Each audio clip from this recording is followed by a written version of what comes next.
भगवान भोलेनाथ की एक बहुत ही अद्भुत कहानी सुनाने जा रहे हैं। एक बार भगवान भोलेनाथ पृथ्वीलोक पर भ्रमण के लिए पहुंचे तो उन्होंने एक युवा को देखा। वह ईश्वर को दोष देता जा रहा था। वह अपने जीवन से निराश था, दुखी था। तब भगवान शंकर बौद्ध भिक्षु का रूप धारण करके उस युवा को असली दुख के बारे में ज्ञान देते हैं। तो चलिए इस कहानी के माध्यम से समझते हैं कि असली दुख क्या होता है। से सवाल किया और कहा, क्या बात है बेटा, क्या कोई फिर से दुख आ पड़ा है? तभी सोनू ने कहा, नहीं गुरुदेव, अब तो सब ठीक है, लेकिन आज मेरे माता पिता की मृत्यु हो गई और मैं बहुत अकेला और खालीपन सा महसूस कर रहा हूँ। मैं बहुत दुखी महसूस कर रहा हूँ। तभी वह बौद्ध भिक्षु सोनू से कहते हैं, बेटा इसमें दुखी होने वाली बात क्या है? ये तो जीवन है, एक दिन तो सभी को जाना है। यहाँ पर कोई भी रहने नहीं आया और ना ही कोई रहेगा। हम सब एक ना एक दिन मृत्यु को प्राप्त हो ही जाएंगे और मृत्यु कब आएगी यह किसी को नहीं पता। हो सकता है कि तुम्हारी मृत्यु कल ही हो जाए या फिर आज और अभी। यह सुनकर सोनू आश्चर्यचकित रह गया। उसने उन बौद्ध भिक्षु से कहा, हे महाराज, आप ये क्या कह रहे हैं?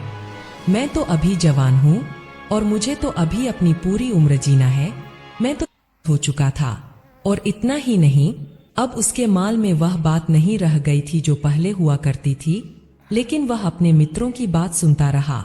जैसा उसके मित्र कहते थे वो वैसा ही करता चला जा रहा था। यहाँ तक कि उसने अपने व्यापार को और भी तीव्रता से बढ़ाने के लिए अपने दूसरे छोटे व्यापारियों के खिलाफ षड्यंत्र भी रचने शुरू कर दिए थे, जिसके कारण उसके मन में अब पहले जैसा वह सुकून नहीं था। अब अपने माता पिता से कहा, पिताजी मेरी मदद कीजिए, मेरे ऊपर बहुत कर्ज है, मुझे उसे लौटाना है, कृपा करके मुझे थोड़ा सा धन दे दीजिए। इस पर सोनू के पिता ने सोनू से कहा, बेटा मेरे पास तो ले देकर बस यही एक छोटा सा घर है और अगर ये मैं तुम्हें दे दूं या इसे बेच दूं तो मैं और तुम्हारी माँ कहाँ रहेंगे? हमें भी दर दर की ठोकरें खानी पड़ेगी, हमें भी सड़कों पर भीख मांगनी पड़ेगी। ले देकर अब हमारे पास केवल यही संपत्ति बची है। का मन दुखी रहने लगा था और अब वह बहुत निराश रहने लगा था। उसे अब ऐसा प्रतीत होने लगा था कि मानो वह इस धरती पर बोझ है, जिस कारण वो अपने आप को बहुत अकेला महसूस करता, बहुत तन्हा महसूस करता था।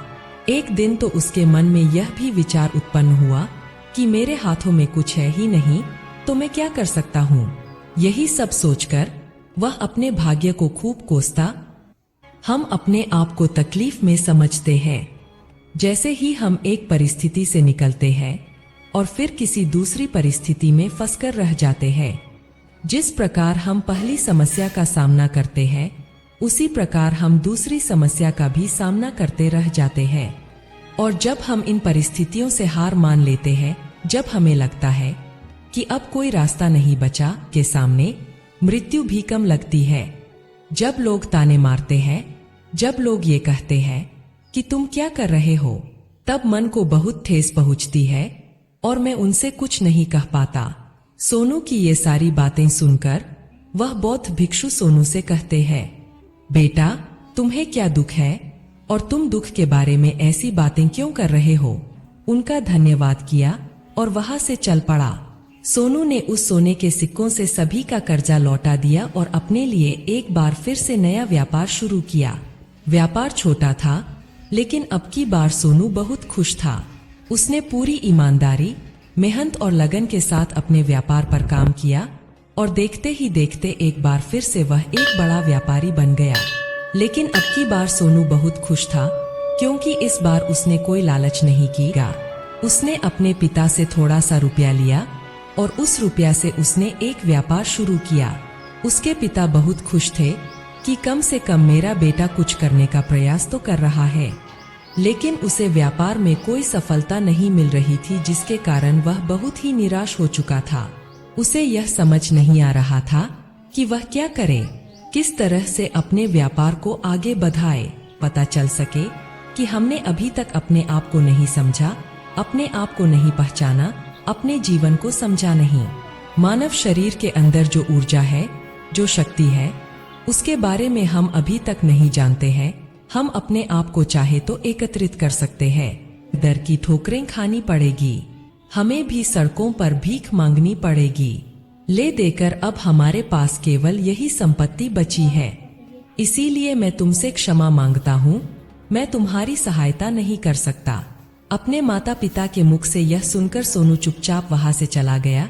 मन ही मन सोच रहा था कि अब मेरे पास कुछ नहीं बचा, जो था वह तो सब लूट गया, बर्बाद हो गया। अब मैं जीकर क्या करूं? भिक्षु की ये सारी बातें सुन रहा था।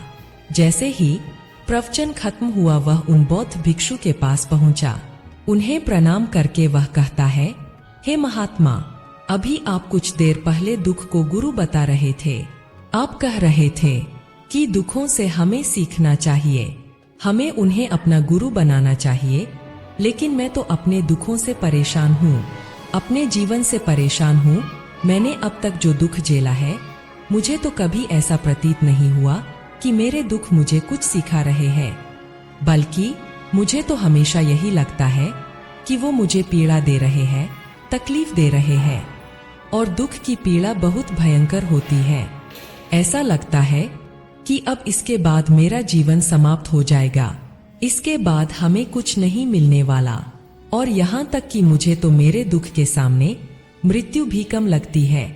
जब लोग ताने मारते हैं, जब लोग ये कहते हैं कि तुम क्या कर रहे हो, तब मन को बहुत ठेस पहुंचती है और मैं उनसे कुछ नहीं कह पाता। सोनू की ये सारी बातें सुनकर वह बौद्ध भिक्षु सोनू से कहते हैं, बेटा, तुम्हें क्या दुख है और तुम दुख के बारे में ऐसी बातें क्यों कर रहे हो?